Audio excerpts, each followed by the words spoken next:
Les aventures de Moustache Maloré. Tome 1. L'esprit de famille. Ce podcast a été écrit et mis en voix par Mademoiselle M. Essaye de réduire le bruit autour de toi. Si c'est possible, trouve un endroit calme. Éteins la télévision ou d'autres musiques. Il est toujours plus facile de se concentrer quand c'est calme. Ajuste le volume comme il faut. Tu peux même demander à un adulte de régler le volume du podcast. Il faut que ce soit assez fort pour bien entendre, mais pas trop pour ne pas faire mal aux oreilles. Laisse ton imagination voyager. Le super pouvoir des podcasts, c'est qu'ils te permettent de créer des images dans ta tête. Écoute bien les voix, écoute bien les musiques, les sons. Imagine les lieux, les personnages, ce qu'ils font. Ne fais rien d'autre.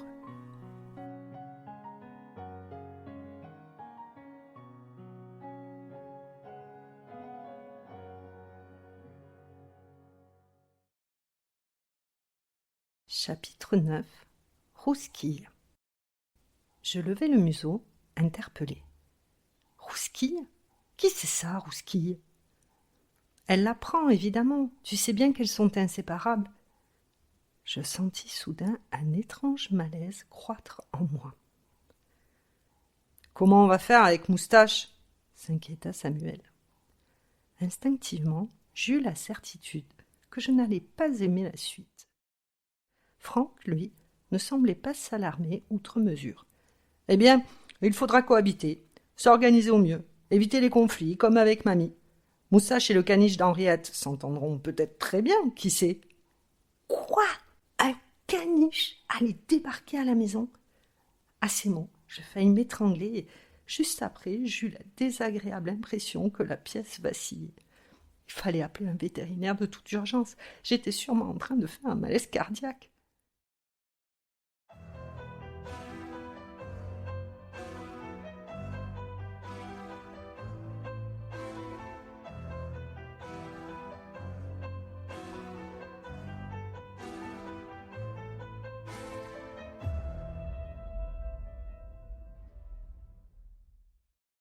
Qui c'est qu'il demandait ?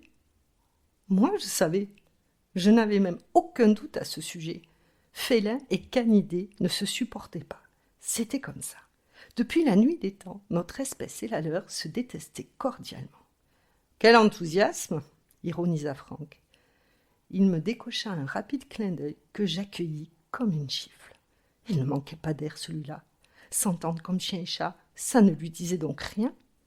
Peu après, Franck interrogea d'un regard bref la pendule accrochée au mur avant de s'affoler. « Oh là là, vite les enfants, l'heure tourne. Avec tout ça, on va encore être à la bourre. » Comme tous les matins, les enfants étaient à 2 doigts de rater le bus.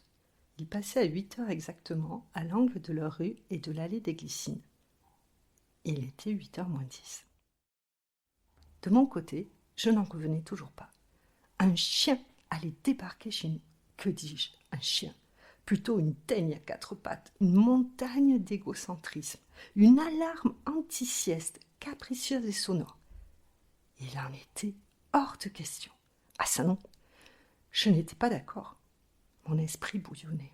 Je devais à tout prix trouver moyen d'empêcher cette catastrophe d'arriver. Résignés, Caroline et Samuel se levèrent et achevèrent de se préparer.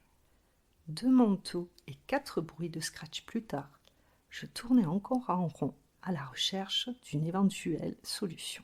« Franck, dit Annie en pressant son mari, j'espère que tu n'as pas oublié, nous avons rendez-vous à l'ouverture avec monsieur et madame Dubois. La signature du compromis, tu t'en souviens ?» Je miaulai vigoureusement. « Mais de quoi parlait-il donc ?»« Un instant, voulez-vous ? Nous n'avons pas fini cette discussion. »« Bien sûr que non, le contrat est rédigé, je dois juste remettre la main dessus. » dit-il en avalant à la hâte le reste de sa tartine grillée, l'air soudain préoccupé. À ses pieds, je rageais comme un forcené, toute proportion gardée. C'était surtout ma fureur qui était colossale. Ce dernier m'ignora superbement et je le vis passer devant moi sans s'arrêter, puis filer vers le bureau pour plonger son nez dans des dossiers qu'il se mit à feuilleter nerveusement. « Le contrat ne doit pas être bien loin, » disait-il en se grattant vigoureusement le front. « Vous m'entendez, nom d'une chouette » feulai-je, contrarié. Je suivis les Maloré à tour de rôle, naviguant de l'entrée au bureau, en passant par le salon, opérant 1000 allers-retours. Je cherchais par tous les moyens à attirer leur attention. Rien n'y faisait.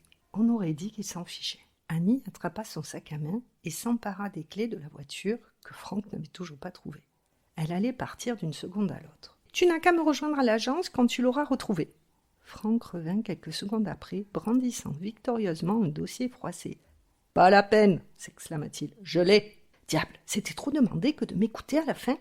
La dernière image que j'aperçus avant qu'il ne s'éclipse fut celle du sourire d'Annie quand Franck lui ouvrit, faussement galant, la porte du garage.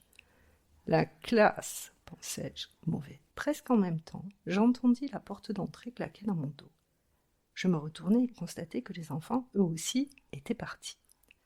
J'avais eu beau gesticuler, m'échiner à feuler comme un beau diable, les Maloré m'avaient délibérément planté au milieu du salon. Je restai là, figé un moment.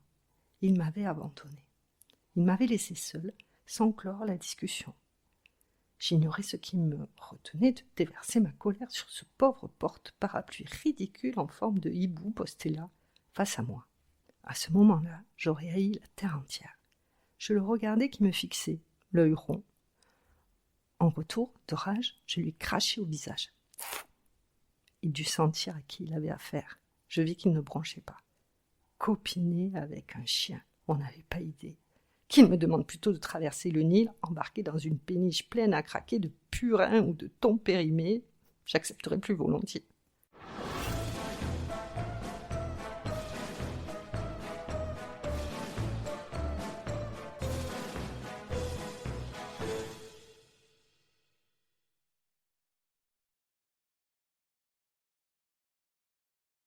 Le soir même, Samuel s'empressa de me raconter l'arrivée de sa grand-mère.